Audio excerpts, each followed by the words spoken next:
Well, hey there, YouTube. It's Ryan Welton Music, and it's been a few days since I've posted. I posted that cover from the Human League the other day, but for the most part, I hadn't done anything in a couple of weeks. I got a sad update for you, and I've got some lessons learned from this sad update. So if you would, I would really appreciate it if you stick around.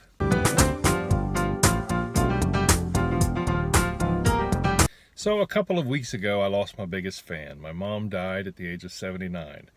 It's something we've kind of expected for a while, although the end really came kind of quickly. The demise was just sort of in a week. It's 1 week we're talking, the next week she's not here.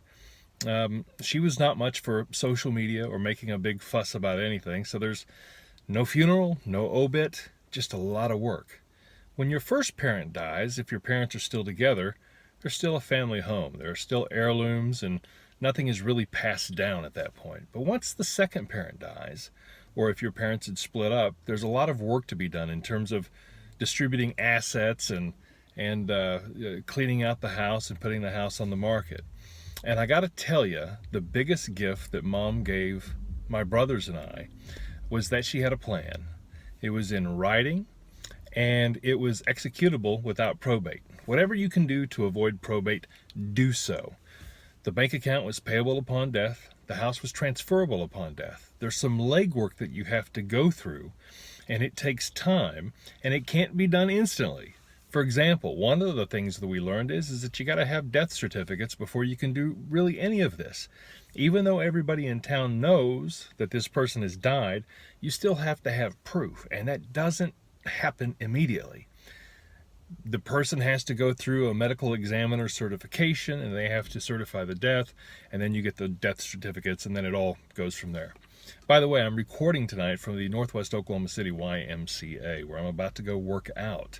That's kind of part of this story too, because when you're grieving, you tend to eat really poorly, and ate a lot of down home country food, and ate a lot of ice cream. So alas, my brothers and I, we had to go to work. And the first thing that you do in this case is take care of Mom's wishes, whatever she wanted.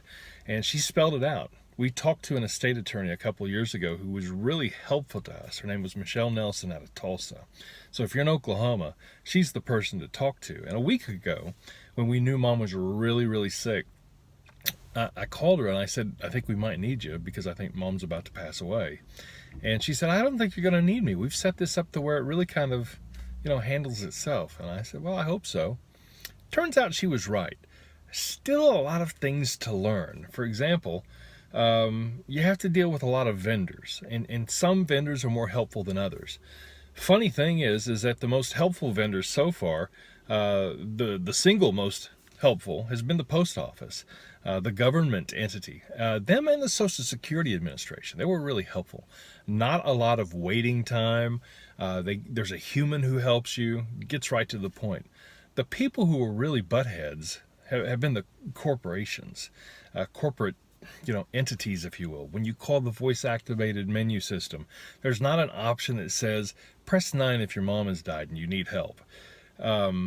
You have to go through this rigmarole, and the person you're talking to, you explain what happens after you've waited for 15 or 20 minutes, and then they ask you for things like social security numbers and PINs and this and that, and you've already waited all that time to get on the phone and you don't have that information right handy.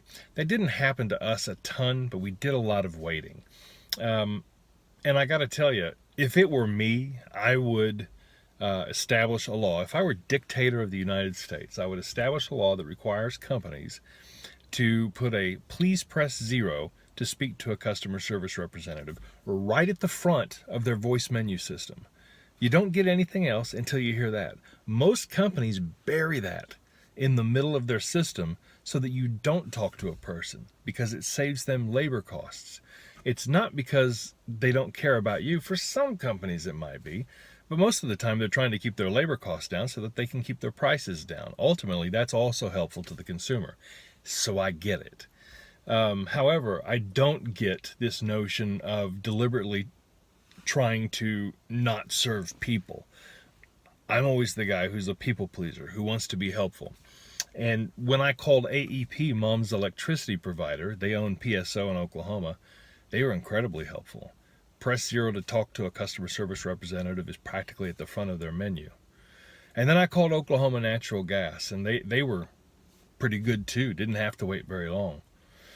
The one that gave us problems, and if you happen to have them as a service provider, they don't have a really good reputation, but it was Suddenlink Communications. I called in and talked to a young woman named Charisma, ironically named because she was kind of, I don't know, she just, she was an obstacle, if you will. Everywhere I turned, she had an answer that was not pleasing to me. She asked for all this information up front and then told me that I had to drive all of Mom's old equipment an hour away, that there was no pickup service available without a hefty price. It was going to cost $75 for them to come pick up the equipment. I'm like, come on, $75 for a tech visit to pick up equipment after a good customer has died? That's a butthead move. However, Suddenlink is reputed for this. In 2016, during the West Virginia floods, they forced all the flood victims to pay to have their equipment returned. So they just don't get what empathy is. What I found after communicating with Suddenlink via phone and via Twitter help, what I found is that you have to go to the very top. I've worked in corporate communications. I oversaw corporate communications for a $22 billion company. And so I know that if you reach a vice president and maybe not a president, they're liable to actually read their email. If you email a corporate president, they probably have an administrative assistant or a secretary. Most VPs are going to read that email. Now, with that said, the minute I emailed Lisa Anselmo from Altus USA, which owns Suddenlink, I got a call from the corporate executive team. Here's what happened in between then, is that they told me I had to return the equipment to Muskogee, and then my brother and I decide that we're going to make it a road trip, and we go to Muskogee, and then we offer to pay with a temporary check, because when you have a payable on death situation, you're going to get temporary checks. Their protocol was not to take a temporary check, and I've already driven an hour out of my way. They don't offer to help over the phone. They say you've got to return the equipment.